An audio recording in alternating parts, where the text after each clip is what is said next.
There is a version of leadership you cannot learn in a classroom.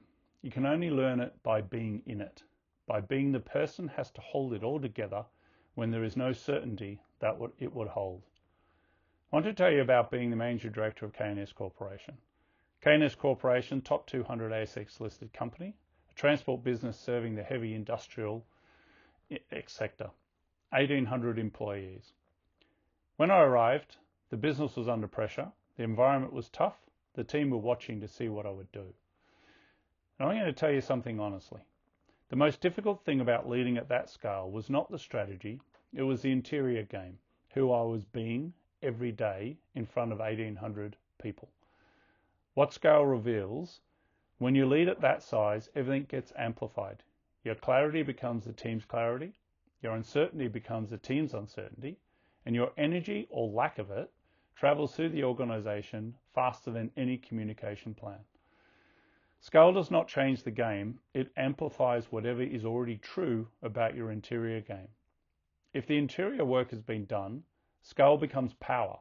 If it is not, scale becomes a magnifier for every gap. I learned more about my own interior game in that role than in any other, because there was nowhere to hide. The organization was watching, the board was watching, and the market was watching. And what they were watching for was not the strategy. It was whether I could be trusted to hold the center when things got hard.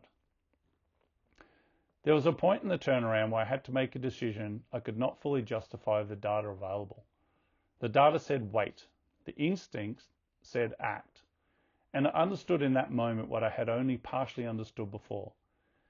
The CEO role asks you to act from your interior, from who you are and what you believe, even when the external picture is incomplete.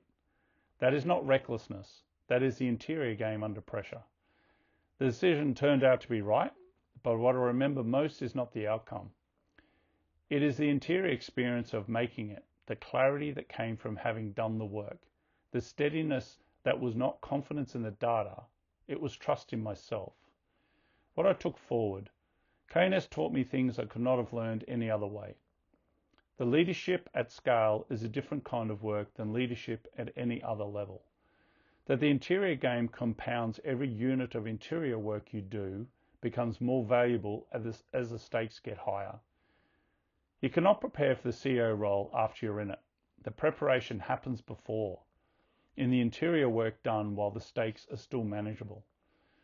That is what I'd wish I'd known 20 years earlier, and that is what the work I do now builds. If you're preparing for a role at that level, or you're already in one, the interior game is the work. Subscribe for more on what that looks like in practice. And if you want to start the work directly, click the link below.